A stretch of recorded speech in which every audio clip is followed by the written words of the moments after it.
Giving you the real from A to Z surrounding the Dallas Cowboys. News, updates, rumors, transactions, takes, and more. So strap up, Cowboys Nation, and start your day off with A to Z Sports. Live with Will Steele. 3, 2, 1. Here we go.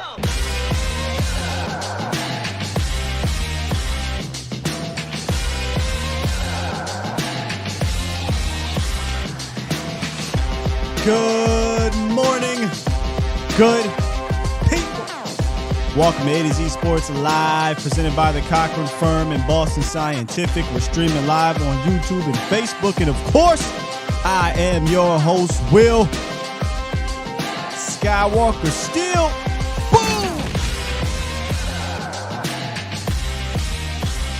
Good news on our guy, Damar Hamlin. We'll talk about that here in a quick second. But coming up today, Dallas heading into Week 18 versus those Washington football people.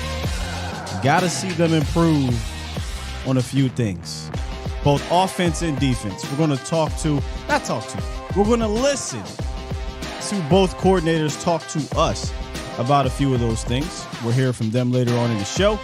But coming up in a roundup, Jerry speaks, and it looks like Dallas will be getting some depth back on the offensive line. So we'll give the details and the updates on that.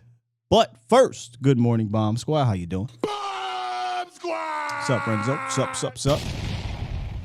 Hey, like I said at the top of this show, man, really good news. I mean, better news, right? Positive news on Damar Hamlin. His uncle spoke to reporters yesterday, and it looks like, make sure I get this right, he's improved to 50% oxygen after needing to be on 100% oxygen. He's still sedated, and their main focus is recovering on his breathing on his own, and healing his lungs. Baby steps. So not out the woods yet. They're still fighting. He's still fighting, but that is encouraging news, better news than we heard, obviously, on Monday and yesterday. So that's great. It's good to hear. We did find out that he had cardiac arrest twice, once on the field and once at the hospital. So prayers and thoughts are still with Damar Hamlin and his family and friends, and obviously his teammates as well, having to go through what they went through. So that's awesome. Awesome. I hope that that continues. We'll continue to monitor that as long as we possibly can, because again, we are in unprecedented times in regards to that. We hadn't seen that in the modern football era, and the league is now talking about how to handle it. I've heard some things on the radio this morning. I'm still not sure how they handle it. I don't even know if, those two teams have it in them to play anytime soon. When I say anytime soon, I mean this week or in the next, what's the day, Wednesday? 5 days. Who knows? Because the focus is still on Hamlin. So we'll keep our ears pinned to that, because that situation may affect the rest of the National Football League, listening to some speculation on what they do. So I don't think the NFL and how they move forward is out the woods yet. They're trying to figure that out, because all focus right now is on Hamlin and his health, and hoping that he pulls through, because the last thing you want to see is this in general, but the worst case scenario from this happening. So let's continue to give our thoughts and prayers to Hamlin. And our guy, Swag Goose, said something that we often say on here. We talk about the 24-hour rule, 48-hour rule, and he said something that really hit me. He's like, hey, when you win, lose, or draw, or somebody gets hurt, it's usually 24 hours. We got to move forward. But this is different, because the 24-hour rule to me really doesn't apply. You can't apply it to this situation. So it's not as simple as, hey, all right, we're over this loss, or yeah, he got hurt, next man up. So that 24-hour rule kind of gets thrown out the way, and we're just waiting and hoping and praying that he gets better, man. He gets better. Indeed, Stephen White, we are not promised tomorrow. We are not. With that said, again, like yesterday, no easy turn, but we will have some football conversation today about the Cowboys. And I wanted to feature, I say two underlying things, but we've talked about a few of these things already here on this channel over the last few weeks, and we'll continue to detail them today. And we'll hear from Dan Quinn, we'll hear from Kellen Moore. I know it's Kellen Moore, but we will hear from both of them. And when we hear from Kellen, I know it's going to sound like I'm picking on Kellen, but just listen to what he says, and then just stick around to the statistics, and we'll dive into that, and we'll talk about why I think these two things need to improve if the Cowboys want to go further in the playoffs. Cowboys Nation. All right, let's get this roundup real quick, and let's hit this show, man. Appreciate y'all. Bomb Squad. It's time! It's time! It's time! It's time. It's time. It is time for It's time for the morning roundup. Round 'em up, boys. Hey. Yo. One of the returnees I forgot to mention yesterday, for obvious reasons, it was just a tough day. But something I forgot to mention yesterday was Matt Fournier. Coach Marv called in Monday. I think it was Monday. Yep. And he brought him up. He said, "What about Fournier?" I said, "Hey, we haven't heard anything yet." Then boom, I think later that day or yesterday it came out that his 21-day window is open, meaning they could elect to play him this week, or they could see how he looks in practice starting today and then open it up for the playoffs. But with Biotish going down and with Terrence Steele going down and playing musical chairs up front, they need all of the offense line depth help that they can get from inside the building, meaning he's been around the last 2 years. He knows the offense. He knows these players. He knows his quarterback. And he's played on the interior, up and down the interior. So while he hasn't shown to be all that great this year, he's been average at best. And for the most part, probably below in the snaps that he's had. At least he is familiar. And maybe it brings up the conversation that me and Marv were talking about. Do you use him to avoid having to do a 3-for-1 move? It doesn't sound like that's the case this week, according to Pat Walker. It sounds like they're going to go with Connor McGovern at center. That could change, but and go with that 3-for-1 and hope that Tyler Biotish is back for the wild card round. But if Biotish is not, I wonder if they open up that thought process. All right. I wonder if they say, "Hey, we'll throw Fournier at center so we can keep Tyler Smith Jr. or Smith Jr. as what we call him at left tackle and McGovern at left guard." If not, it'll be Smith Jr. at left guard, McGovern at center. Peters looking to play, 60 snaps at left tackle. Not an ideal situation right now for the Cowboys having to play musical chairs a week before the playoffs. So here's to hoping that Biotish gets back in time. We know he won't be back for this Washington game with the high ankle sprain. But Jerry Jones spoke with the radio people about rest. They were asking him about rest, and we talked about this yesterday.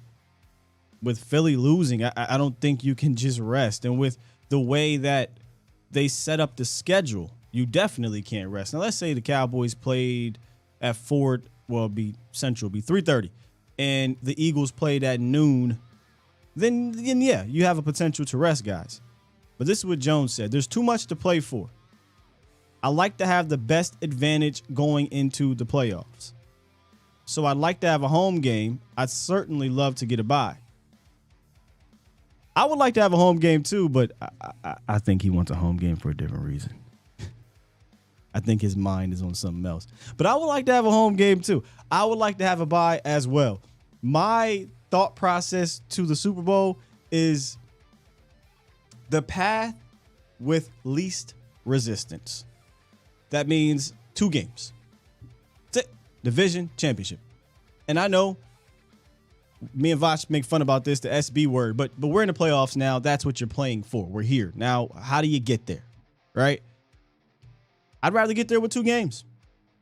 Is it likely? Nah, I think there was something like a 1% chance of the Cowboys getting the number 1 seed. They would need the Eagles to lose, Cowboys win, and the Niners to lose. But if there's a chance, there's a chance. I mean, 3 weeks ago, we were like, we can see the division, right? Well, here we are. Here we are. That's this morning's roundup. And I'm seeing ticket sales from Shaq. I'm seeing money signs from Hallelujah. Yeah, I think he wants a home game for those reasons. I want a home game because I think the Cowboys play better at home. So I want a home game. But it looks like they will have to go on the road. And they will be going on the road this weekend to the Washington football people, who I just got a notification, Cowboys Nation, that no, that's incorrect, Trip Aces. The Cowboys are 8-1 at home. How do we do better on the road? Unless you're just going with your eye test. You know how some people ignore facts and just say eye test. Cowboys are 8-1 on the road at home, averaging over 30 points per game. They've won 8 in a row. That's interesting. That's interesting. Call in. I would love to hear how the Cowboys are better on the road. That'd be very interesting.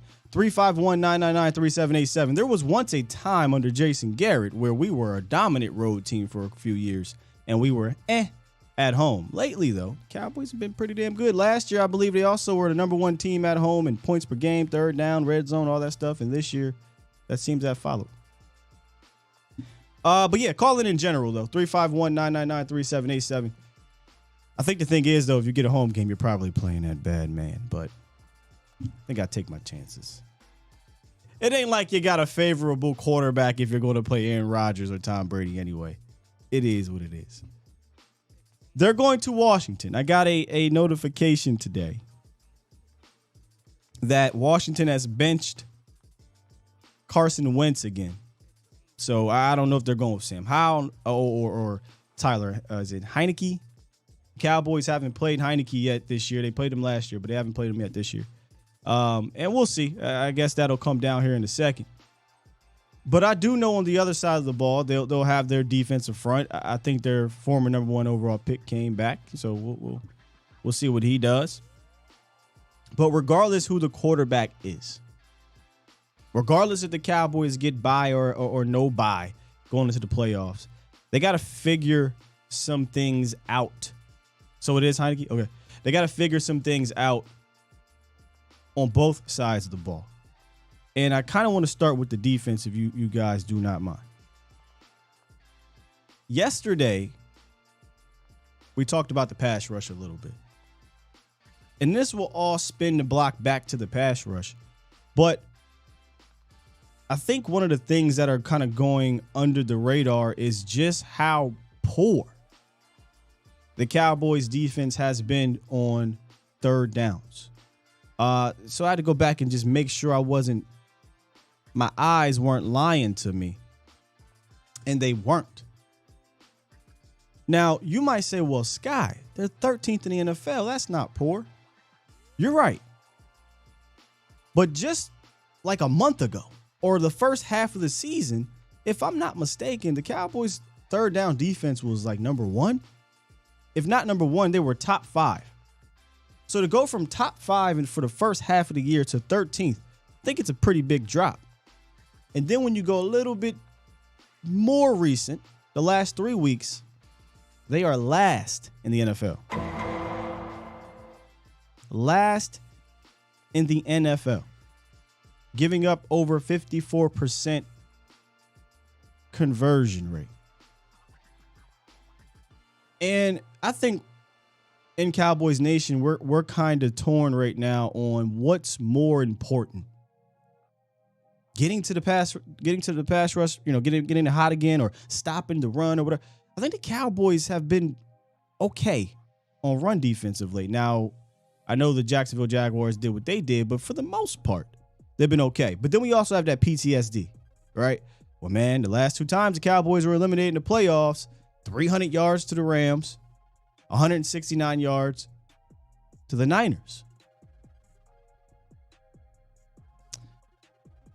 Jory Epstein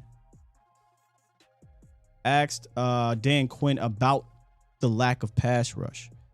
And he kind of gave his thoughts on the whole situation. Take a listen to Dan and Jory. I don't want to put the words in their mouth. I can't remember the exact question, but here's Dan Quinn on the pass rush. We didn't talk to you after the Philadelphia game, but when you look at the last 4 weeks in the pass rush, I mean, where do you feel like you're at relative to early in the season, and where do you want to be by the playoffs that you're not now? Okay, let's start.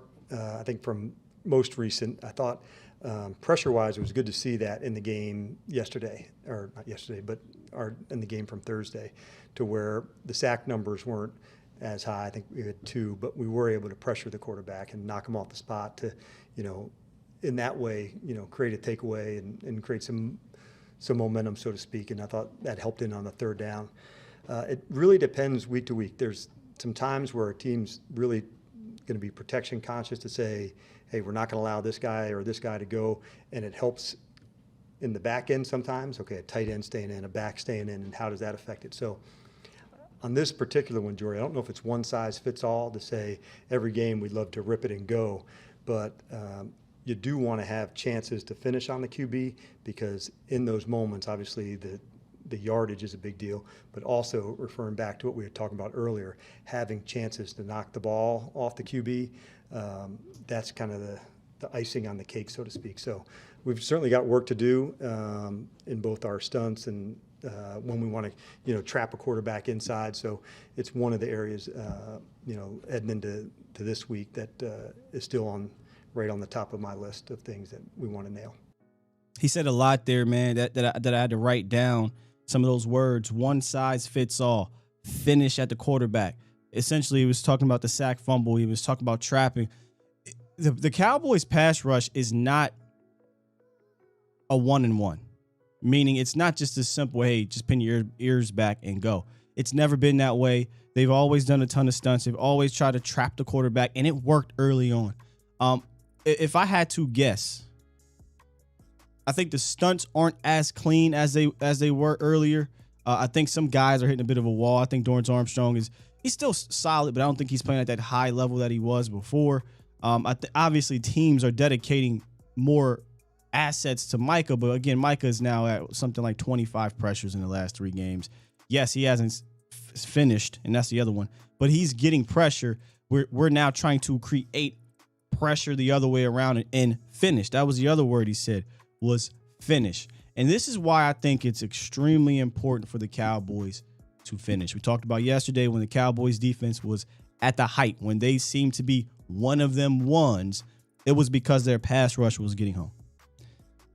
And then he said it's not a one size fits all thing. I think what he means by that, or I'm just guessing here, there's not one answer as to why the pass rush isn't finishing. There's obviously the game plan. There's keeping it back or a tight end in the back. There's the quick passes. There's these quarterbacks scrambling around and hitting guys or just throwing it away. But another one he didn't bring up that I will is the back end. I think obviously the back end has been compromised. You lost your 2 of your starting 3 cornerbacks. It is what it is. And then the guy that you expected to come in and at least hold down the fort came in and got benched. So now you're down to your essentially CB5 playing opposite of Trayvon Diggs for the majority of the game. So they're trying to figure that out. So I don't think there's one answer to the pass rush getting back to what it was. But damn it, DQ has to find a way, because I think in the playoffs, the Cowboys are going to need to be one of them type of pass rushing units. So, and this isn't an easy thing. I'm not saying that Dan Quinn is just going to magically find it, but it's up to you, brother. It's up to you, because I think if the Cowboys go up against a Tom Brady, they go up against an Aaron Rodgers, they go up against, now Kirk Cousins can be hit or miss, but he can throw the ball and they got weapons. My worry is that they attack this secondary if they find the mouse in the house, if your pass rush isn't getting home. So whether it's schematics, whether it's playing chess, whether it's, hey, I got to get in the lab, and for 3 games, I got to dial this thing up and get in my bag. Talking about Dan Quinn. You got to find an answer. Got to find an answer, because granted, Josh Dobbs, whatever, Minshew, whatever, Davis Mills, whatever, but you're going to play better quarterbacks than that. and you don't want them to get second chances because we're not getting home. And I know a lot of people, sacks on everything. And I agree. I'm not saying sacks are everything, but you can't go 3 games, 1 sack in the playoffs. I don't think you could do that. If it's going to be that 1 sack, it needs to be, like he said, sack fumble. It needs to be getting the ball out the quarterback's hand.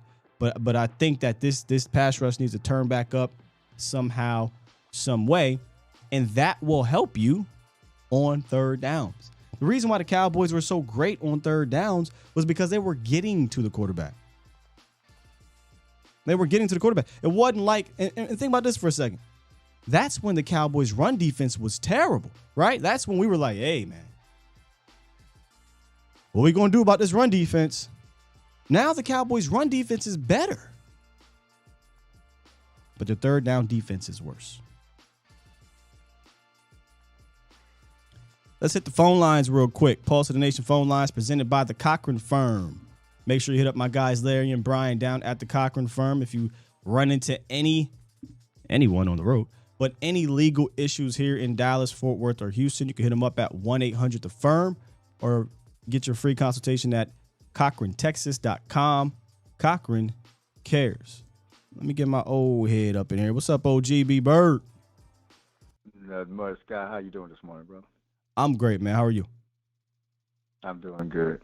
I had a couple of points. One thing is that I'm definitely not surprised at what T.Y. is doing now. I thought he'd add value on the field and in the wide receiver room. I think he's really done that. The thing is that I knew he'd be upgraded in our wide receiver group because look at the talent that we have there. I mean, it's not hard to do that. To me, I think if he keeps playing this way, he's elevated himself to be number 2. And my thing is, I just don't want the politics of Gallup signing that contract in offseason and all those things to keep him out of that. I think we need to be with our best players on the field. Politics be damned. Yeah. Contracts be damned too. Yeah. So I think, I think Gallup just may not be back yet. I'm always been lukewarm on Gallup anyway. He does some good things, but disappears a lot. But I just think that, man, T.Y. has been making some excellent plays, man, clutch moments. We need that on the field more than we need it on the sideline. I 100% agree. I posed that question Monday. I said, is it overreaction or not about T.Y. being your second best wide receiver?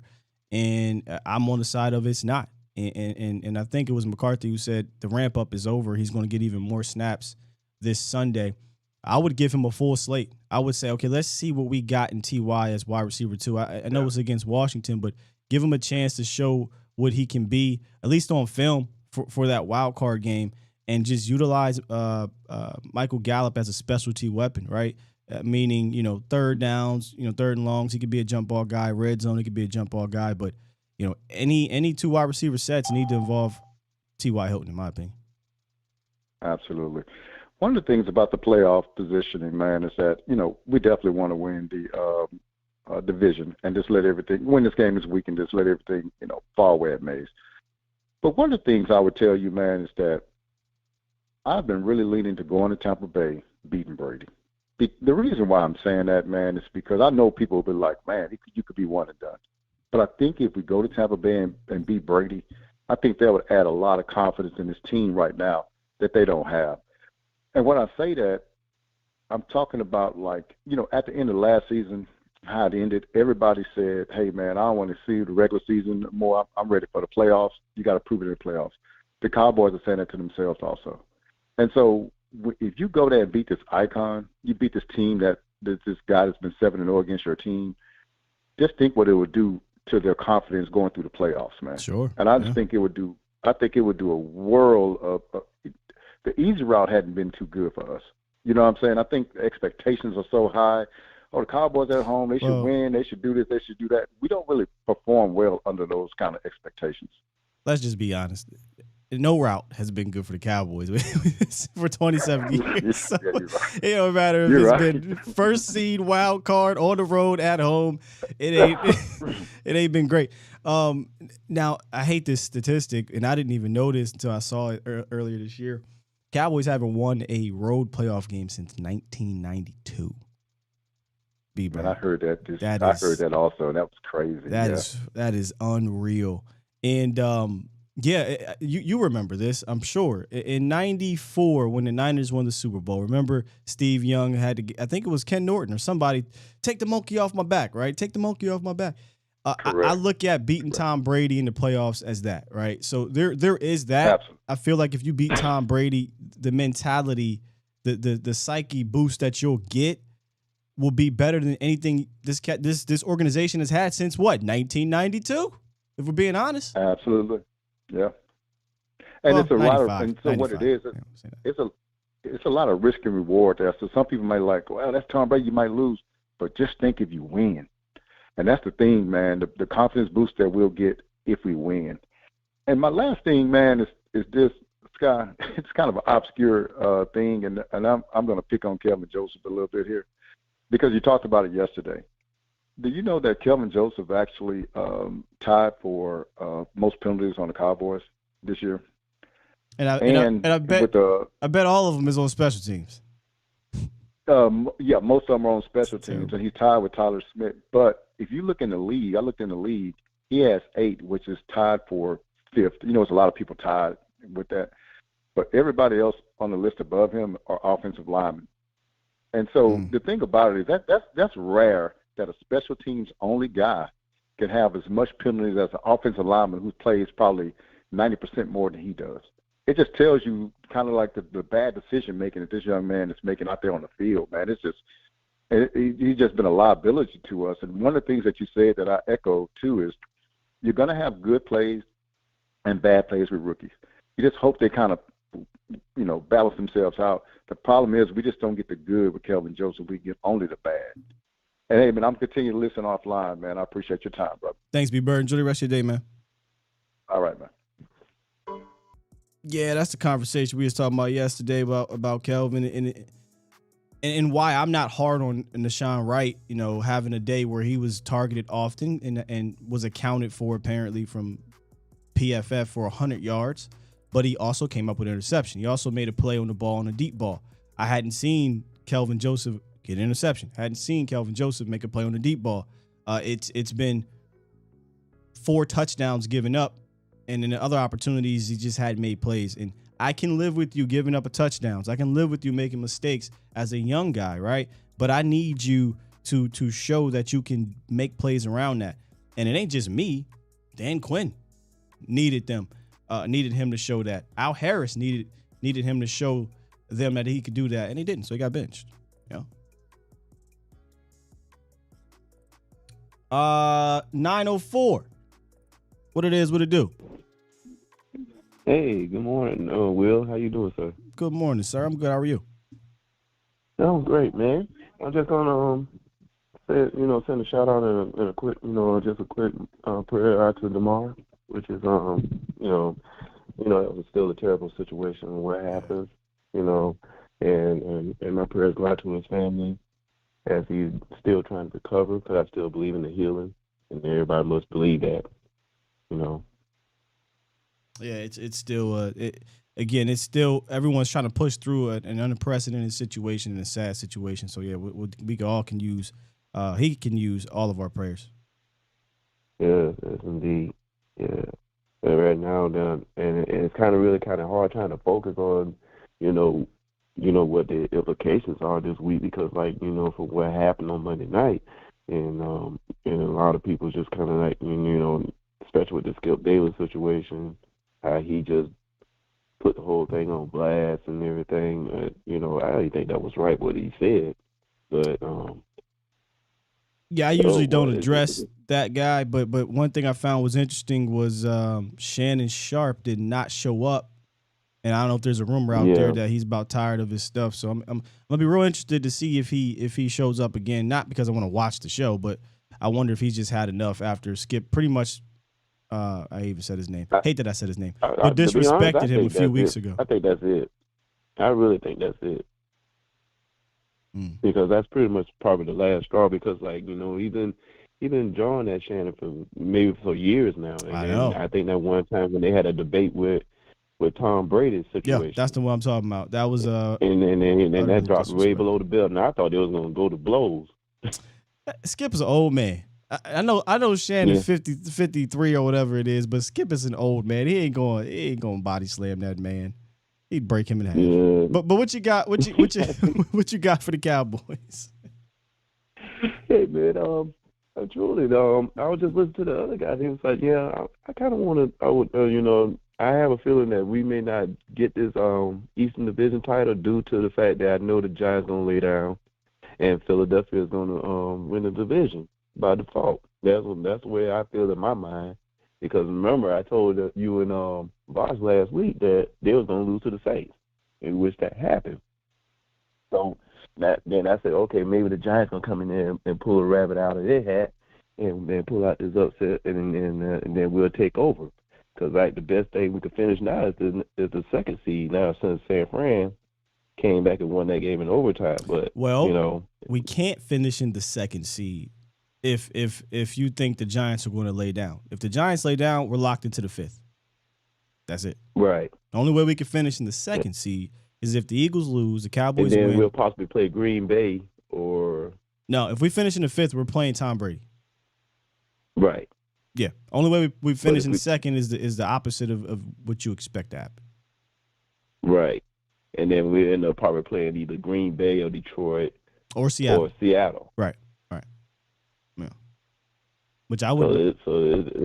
I'd be okay with that. I'd rather face Brady because I got a lot of Buccaneers fans in my area, and man, I am so tired of it right now. Especially like when we lost the last two opening season losses, and I was like, wait a minute, this can't be happening. Three times can't be a charm. So I'm thinking that we're gonna come to Tampa, start making some noise because you gotta remember now. Try 8. Yeah, at least they 0-7 against Tom Brady in his career. 0-7. So yeah, I think the question, I mean, all the way up until Sunday will be who would you rather face, right? That's kind of the fun question going on. The reality is you're likely going to face Tom Brady. So I'd rather face him. So we can go ahead and put that one loss in his car and put him in retirement, and then they'll put us on a natural high, so I can walk out with my chest out. Hey, so I'm not mad at it. I will completely admit to y'all, I would love to get the bye. I would love to have a home game and things like that. But if that doesn't happen, beating Tom Brady on the road, I think would do so much for this team moving forward. So listen, I feel y'all. Yes, indeed. I totally agree. You got to beat him. You got to beat him. It's still time. Listen. And we can't afford this one and done. No. Because last year was a bad taste in our mouth. We still owe San Francisco for that one. We really do. And if we meet them later on down the road after that, you might run into them. I'm just waiting, and then because everything is 0-0 once that playoff starts. Yes, sir. You can throw all this 13-4 record and everything out the window. When that tournament starts, it is 0-0, and it's up to you to go ahead and put in 4 wins, and that 4 wins will get you the Lombardi Trophy, and that's what that quest is. The quest for 6, baby. That's what I'm looking at. Indeed, man. Hey, dog, appreciate the call. Good talk. Yes, sir. All right, man. You take care, man, and Happy New Year to you guys. Happy New Year, brother. All right. You're going to have to get into one of these big fights, man. That's why, I'm just waiting for the chips to fall wherever they may, because you're going to have to get into one of these big fights. Couple super chats dropped in here. I'll get to those in a second. Also, do we really have an Eagles fan in there? I know we get Vikings fan. I don't normally get Eagle fans here. We get those on the Vox Lombardi live show. But if Spock is an Eagles fan, welcome. And yes, y'all are dumb for eating horse poop. Q said, super chat, I agree. Super chat. Cowboys need to beat Brady. With it. Aaron. Super chat. Said, if we're going to continue to play off coverage, Tom Brady will wreck us with the dump offs. Man, look, Ron, I ain't even ready to go down the X's and O's of that matchup, because you're right. That's something we'll have to talk about. He can't play off. And it's so funny you say that, Aaron, because as he's talking about Brady, as B. Bird was talking about Brady, in my head, I was like, all right, so I put Trayvon Diggs on Mike Evans all game.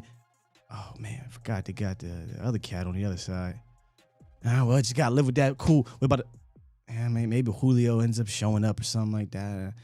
So, yeah, it'll be a tough one, but it's so weird because Brady ain't been playing that good.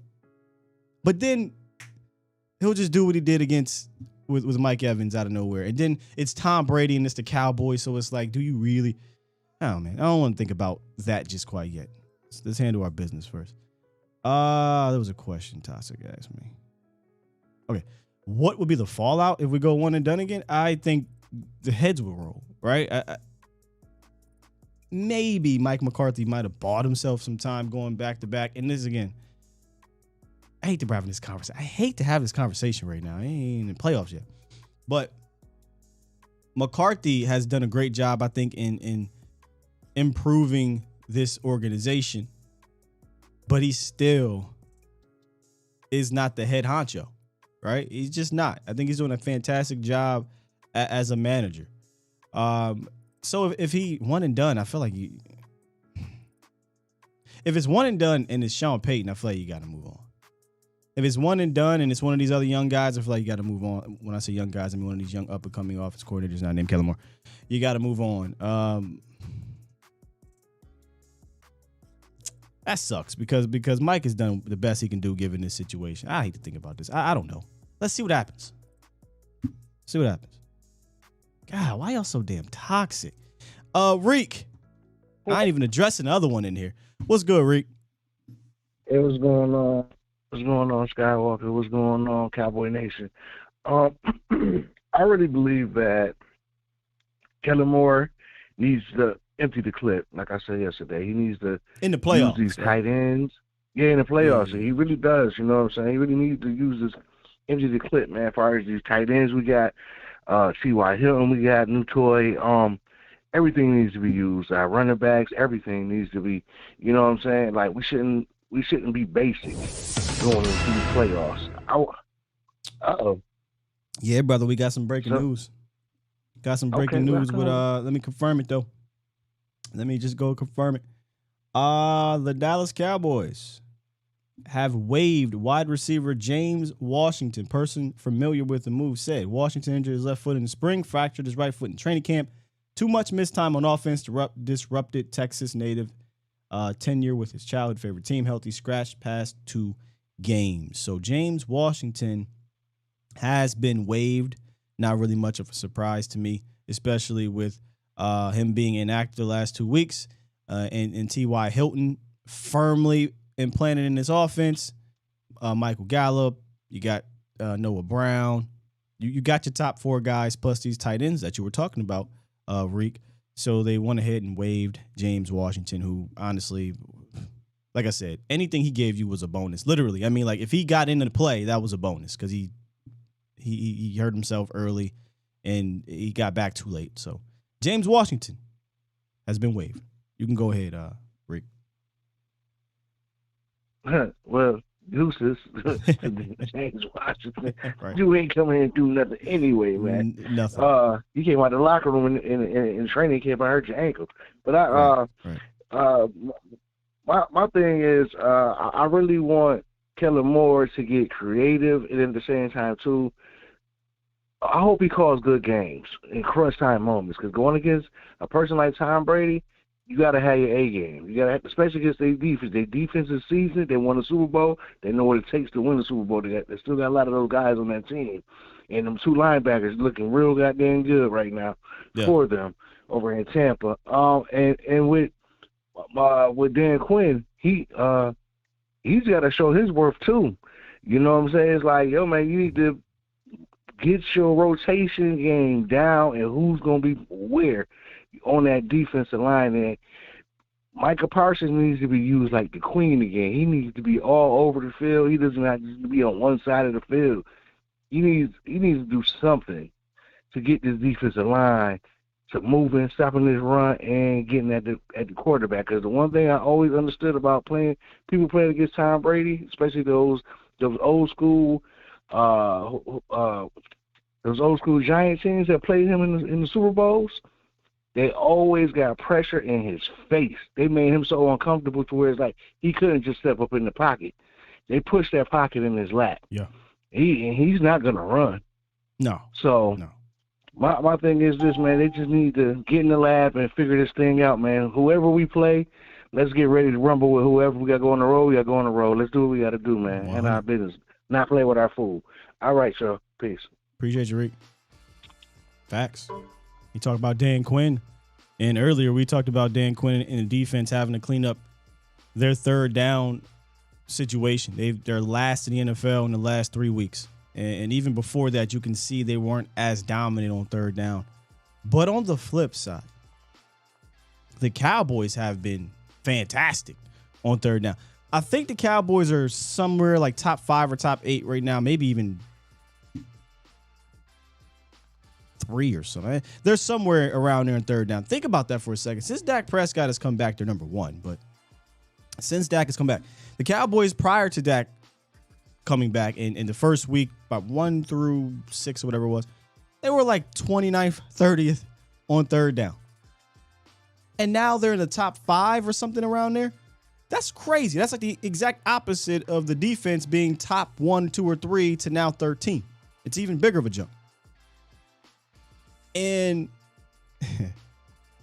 Kellen Moore talked about the success on third downs, and he gave his reasonings to why he believes they're having this success. And when I heard it, y'all could only imagine. Y'all know how I get when I hear things. I'm like, huh? What? So y'all listen to Kellen Moore talk about third downs, and then we'll have a discussion on that. Your third down numbers, how much of a role are you guys on here? And does, from where you started with it, beginning of the season to now, what do you put the change on? Yeah, certainly there was a moment where it was a very big hurdle for us, early in the year. And so for our guys to kind of find their groove, and I think, certainly a number of players have stepped up and made tremendous plays. And I think a lot of it goes back to first and second down. I think we always like to emphasize that if you're living in third and long, it's going to be challenging for you. So your numbers are probably going to indicate that. But, when you're living in short yardage, third and 2 to 3s, 4 to 5s, and you can manage those, and the odds would, tailor a little bit more towards the offense there. And once you get to that 6 and above, obviously the defense is going to have the favors there, the odds there. And so, certainly we've lived in more manageable situations, and our guys have made tremendous plays. Sir, there's no way. There's no way. He's looking at the same thing I'm looking at over the last 3 weeks. Just no way. Now, maybe that may be the case 5 weeks ago. Maybe that's the case when you were dominating on the ground. But y'all watched the same game I watched, right? In the last 3 or 4 games, y'all watched the same game I watched, right? Dallas Cowboys have not been great on first and second down when they're running the ball, which they're doing at a ridiculously high rate and at a poor outcome. Prior to week 17, they were first and second down runs and 24th in yards per carry. We talked about that going into the Titans game. We said that cannot happen. That's a change. What Kellen say?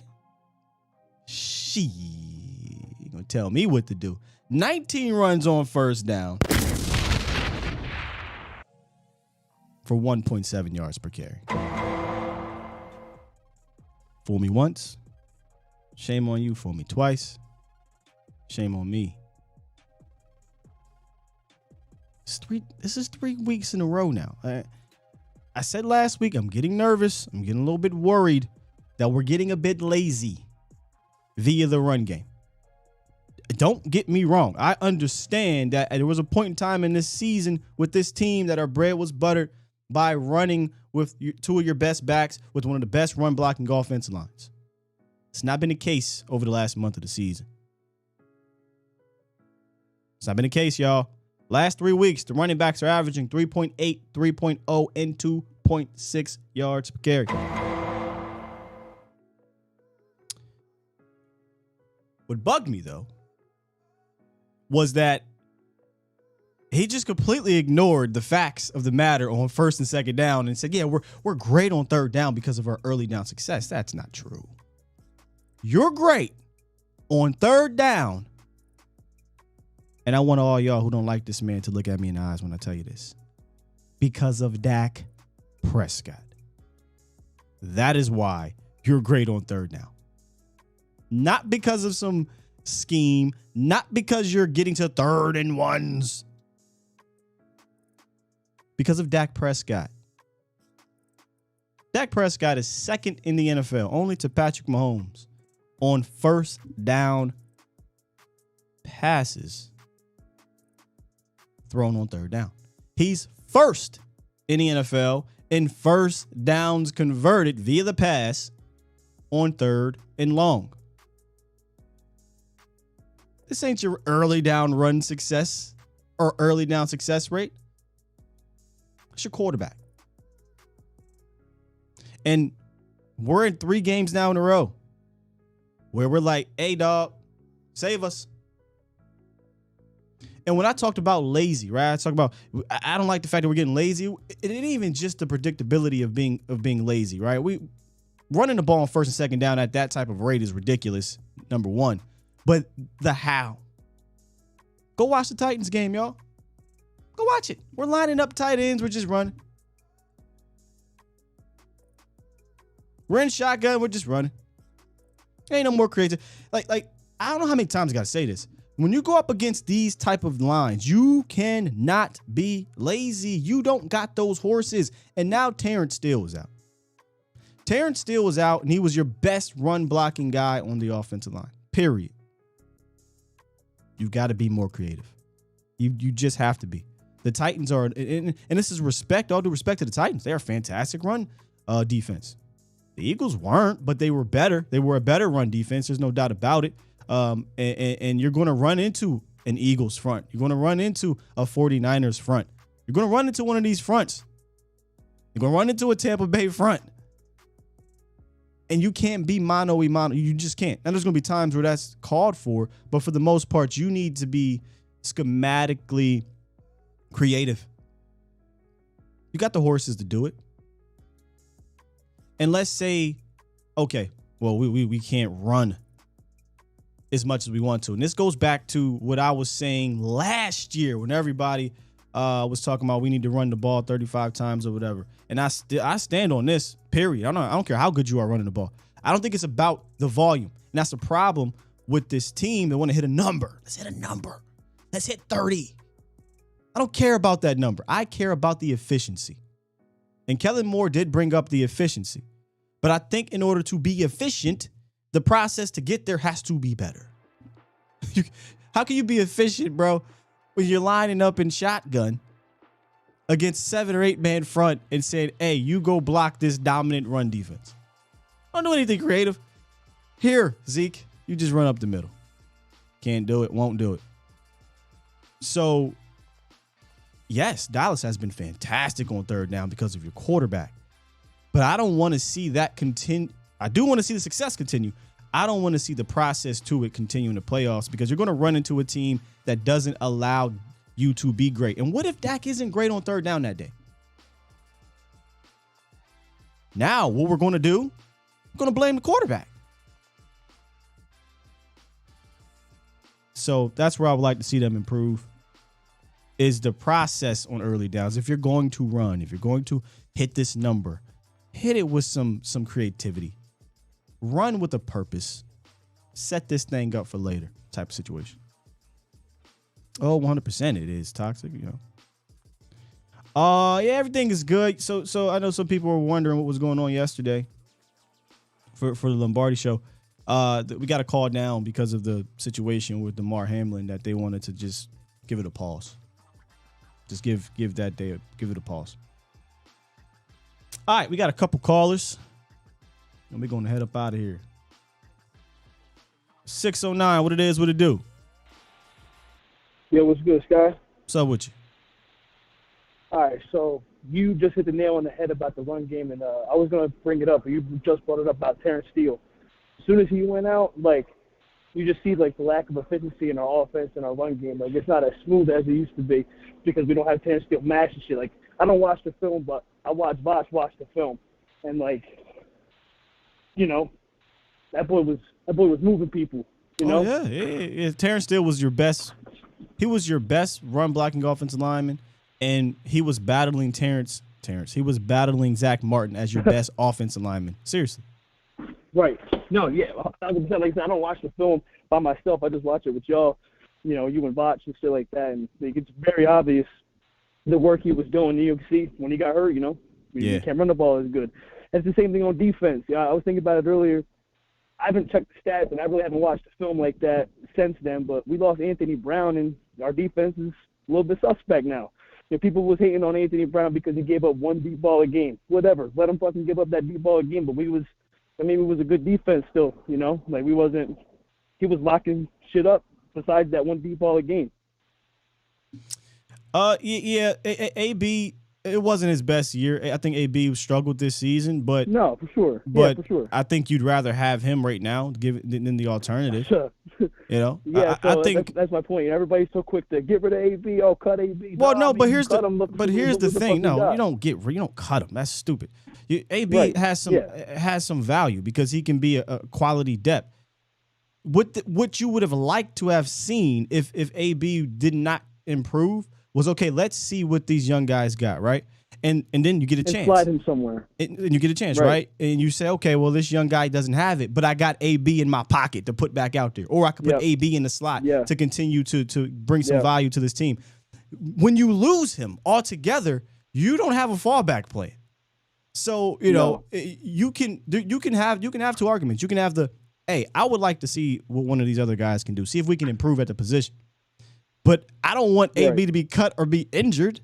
I want it to be given via this guy played better. That's always my situation. That's why I always say I hate when guys get an opportunity like this. I would much rather be through competition. Yeah, like DeRon Bland.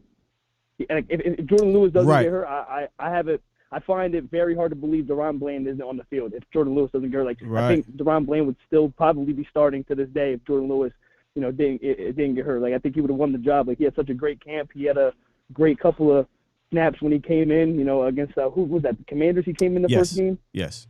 Yeah, when he came in, you know, played his ass off that game, you know. So. Yeah, DeRon Bland. I think he showed his worth in camp and preseason. I thought he was better than Kelvin Joseph, Nashawn Wright, you know, all those type of guys. Yeah, for sure. Yeah, that's all I wanted to say was, like, you know, the loss of, you know, Terrence Steele on the offensive line and then AB on the defense. You know, you kind of put two and two together and the pieces to the puzzle. You know why both those things are kind of slowing down. Yeah, they got to figure it out, man. And yeah, you man, know, we'll figure it out. Well, I hope so. You know, I think. But the crazy thing is there is an ability for them to do it. They have the bag to do it. He just has to use it. And I'll talk about that here in a second. Appreciate the call, brother. Yep. Yeah, hell yeah, man. Good stuff. The bag I'm talking about is we've seen guys, you know, pulling. We've seen misdirection. We've seen pre-snap, post-snap action. We've seen that. You know, they have that ability to do it. But the one play that I often see the Green Bay Packers run, which I've seen the Cowboys run maybe and count on one, maybe two hands, but the Packers do this every single week. It's a part of their game plan, is they'll run that 21 personnel package.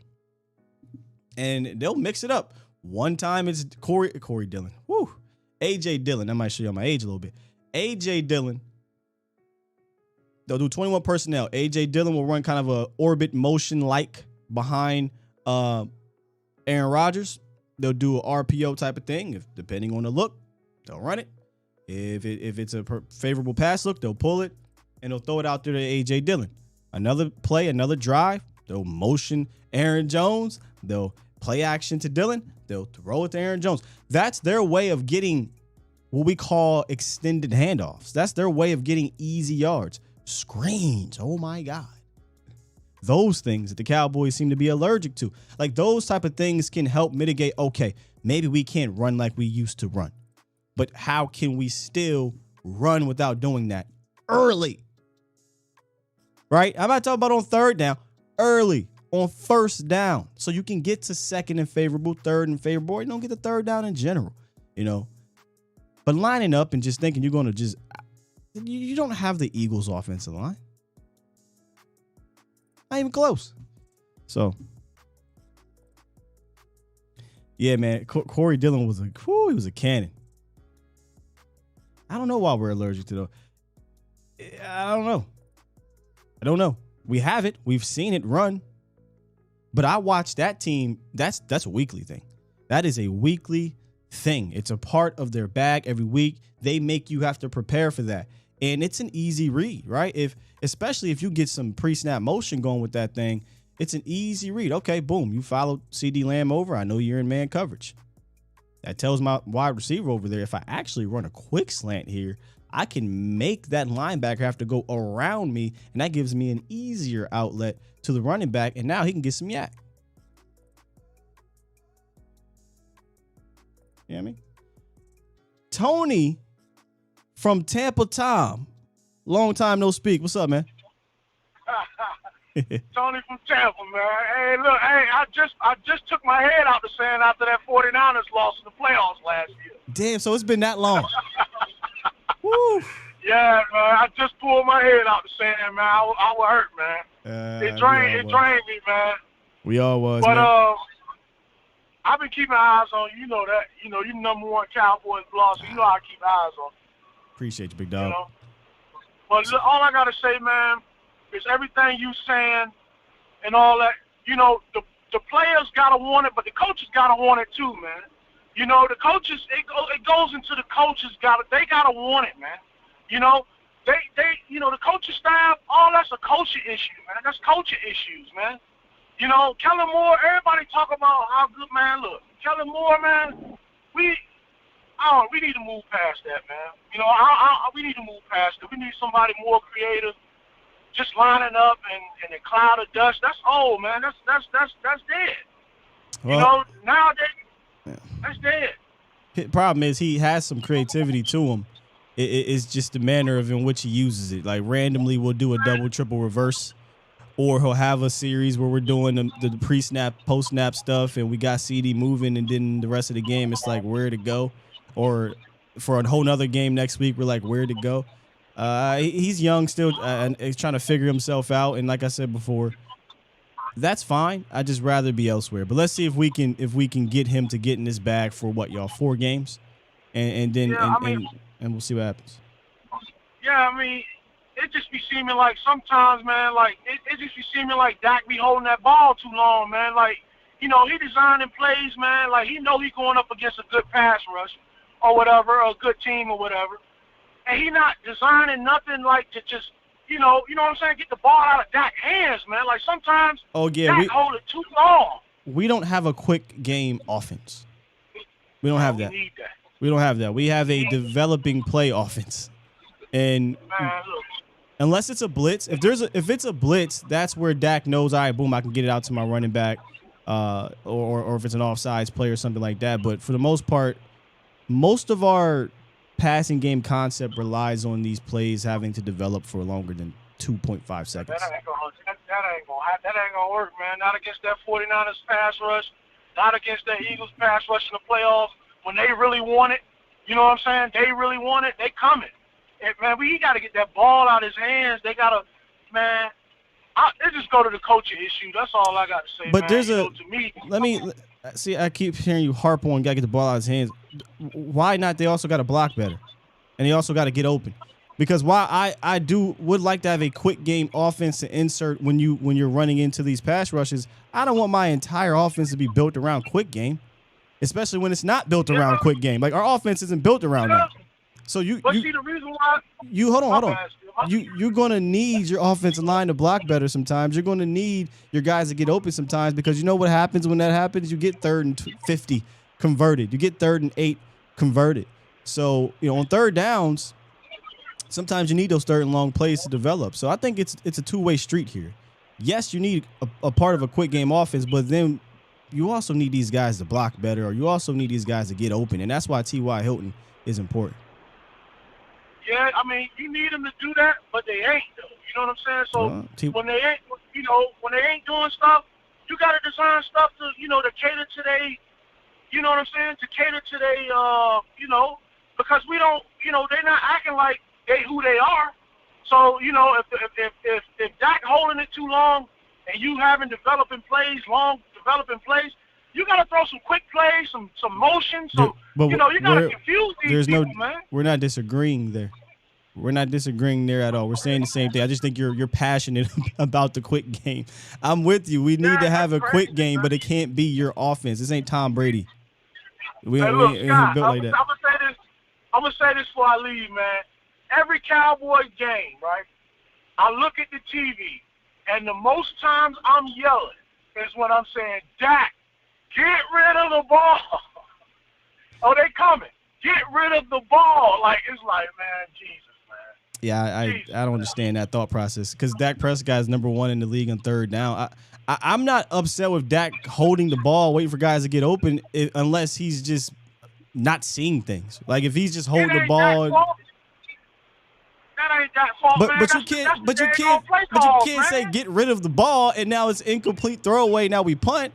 Sometimes Dak got to make a play. He need to get rid of that. They need to design plays for him, quick plays, and for. All right, so we ain't gonna see eye to eye on this one, man. Because I feel like, all right, man, appreciate you, Tony.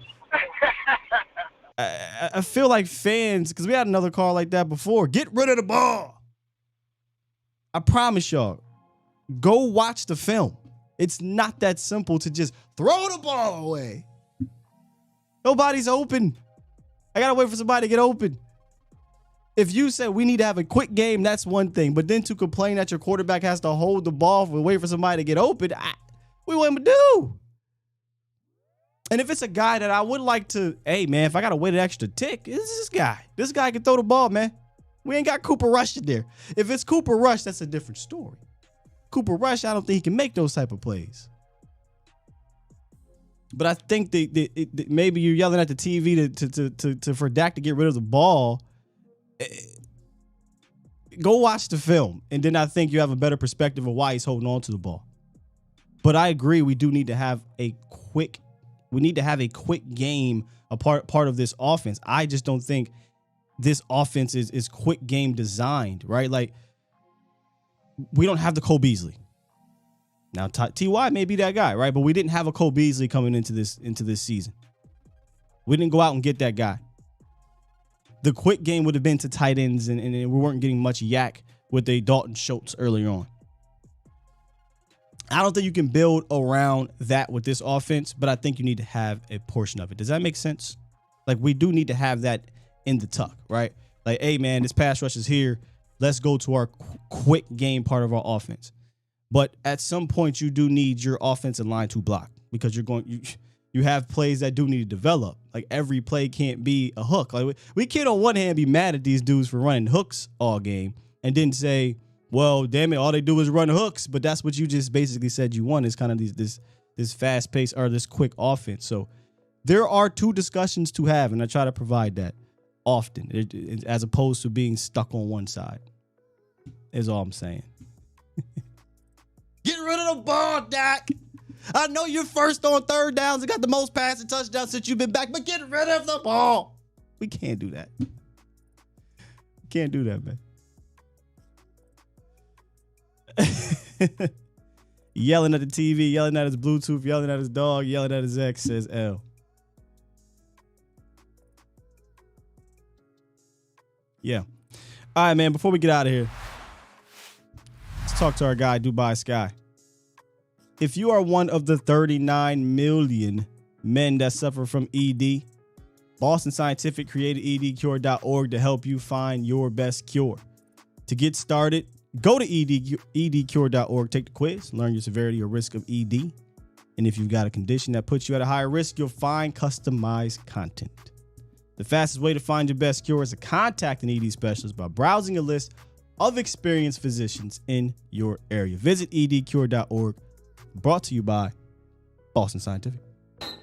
You're listening to A to Z Sports. Do it live! At some point, hoping to broadcast in front of the millions of Cowboys fans to bring you the real But for now, strap up and here's your host, Skywalker Steele. I'm Luke Skywalker. I'm here to rescue you. We'll do it live.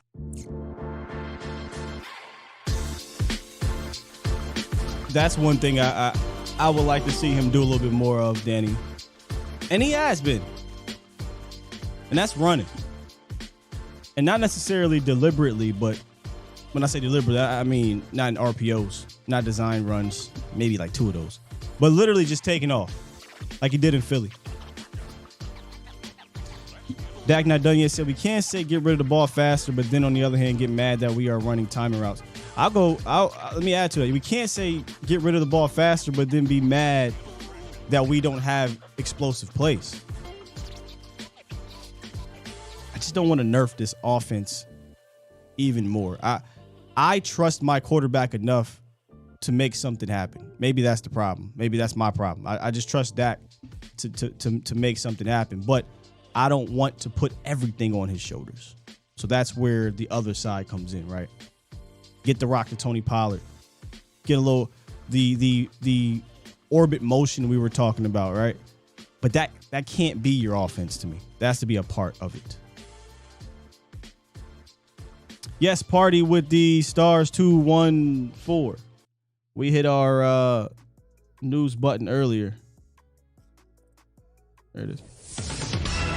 If you are just tuning in and you don't have Twitter or Facebook or whatever, James Washington has been cut. They have been cut. He has been cut by the Cowboys. Not a surprise to me. So I'll just tell you guys to inform you, but I'm not really worried about James Washington being cut. Now, if somebody gets hurt, you sign him back or something like that, but I think you roll with T.Y., CeeDee Lamb, Noah Brown, Michael Gallup as your receivers going into the playoffs. All right. Let me check these super chats, make sure we got them all.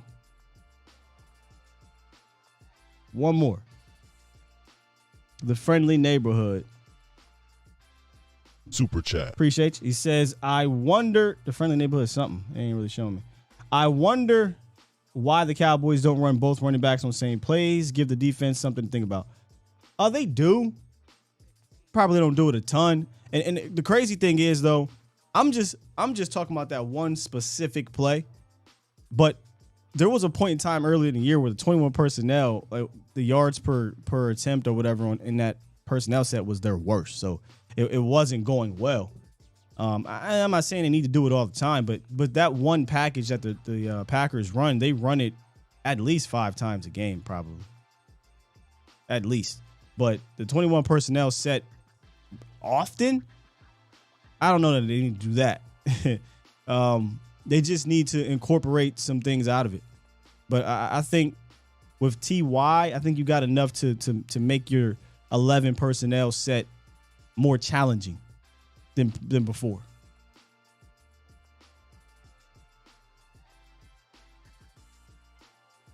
DA says the Amari trade is backfiring. I saw somebody earlier say we dropped the ball on the wide receiver room. I think it's clear they figured that out, right? They figured that out at the trade deadline. They said, oh, man, we made a mistake here. Let's go try to get Jerry Jeudy, Brandon Cooks, and all these guys, Odell Beckham.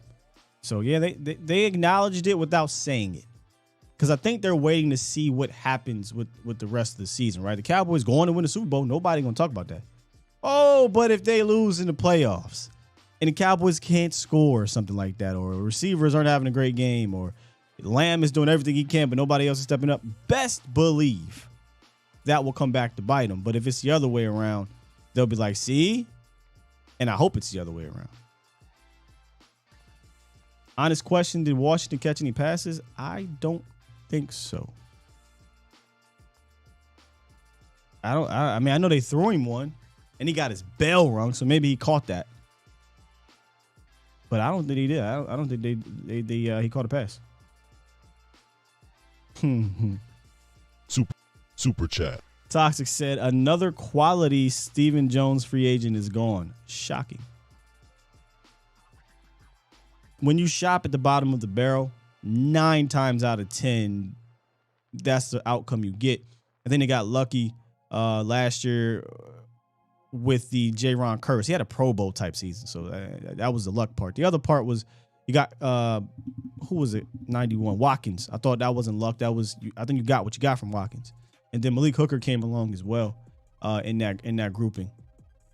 But then obviously the Urbans and the Keanu Neals, those things happen. The James Washingtons, those things happen. It's par for the course when you sign those types, right?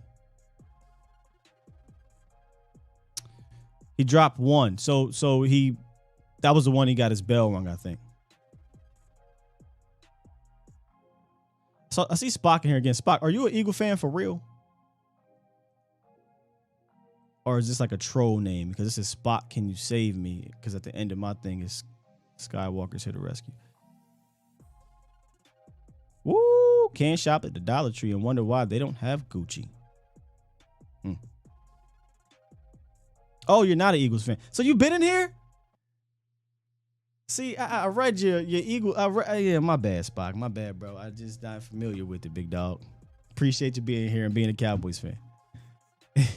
Hell no, he said. Trey said, Tampa, here we come. The Yellowstone Range. Yeah, West Philly, he said cheap. He called him a cheap ass mother. Yeah. Hoping the cheapness works. I ain't gonna lie to you. I don't mean to go back, and I don't got my button. I'll bring the button back for the once we get into the off season. Once we get to Catboy season is what I'm about to start dubbing it. Once we get to Catboy season, we'll bring back Here Comes the Money. We'll bring all that back. But I was disappointed, man. I'm like, yo, if we gonna go the cheap route, throw everything at all them cheap dudes and hope you hit on at least 4 of them. We signed 2 people, James Washington and Dante Fowler. That's it. Damn, we gonna sign 2 people? All right. Now what we need is Dante to do what he did against the Titans. Sack fumble. If you remember last year, we didn't have this type of depth, in my opinion, from the pass rush standpoint. Micah Parsons was your guy, and he helped create for other dudes. But I think you got some quality depth with the pass rush by having Sam Williams step up, Dante Fowler, Micah. I think your top 3 in Dorrance. Well, he could be your top 3. D-Law. We need Dante in the playoffs to do that, and then he'll be worth it. Right? That's what you signed him for. It is in the rear view now, man. It is in the rear view with the James Washington signing. They dropped the ball. They'll figure it out. They may have to go and sign somebody again or draft a guy at wide receiver. But that's for the offseason.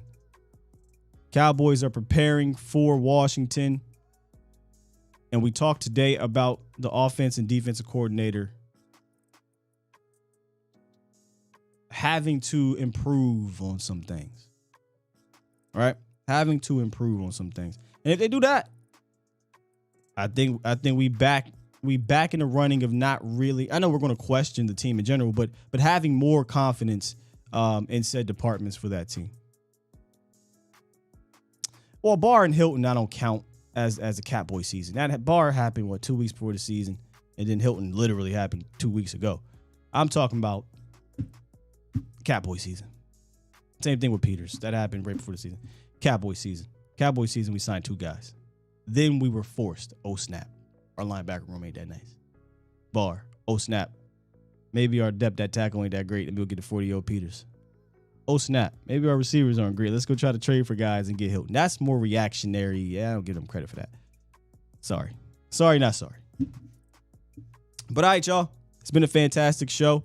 Again, as long as we don't get a call down from the higher ups over on the Voss and Brody Live show, I'll be back with my guy Vach later on. And then today, Mo will be back on A to Z Sports Prime Time discussing this Washington matchup. And I'll be back tomorrow morning on A to Z Sports Live, giving y'all that same fire I try to bring every single morning. If you're new, Spock, no, I'm just playing. Hit the like button if you enjoyed the show, please. And if you are just tuning in and you like what you see, but you're not subscribed, you're not sure if you want to subscribe, I'm not telling you to. I'm only telling you to if you like it. But if you want to look around some more, you can. Hit that bell. We drop videos. We drop more live streams. And if you are a fan of what we do here, then subscribe. All right? With that said, I'm going to hit this button.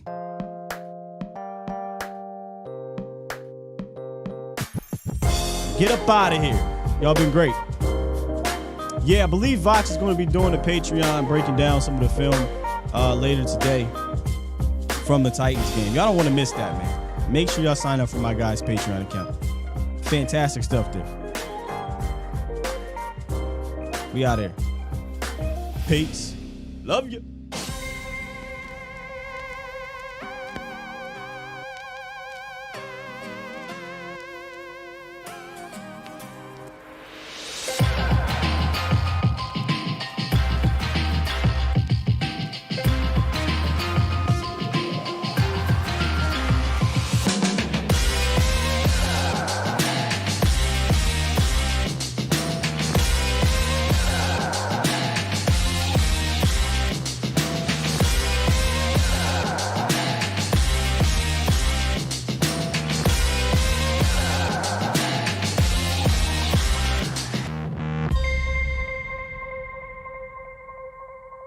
Bomb Squad!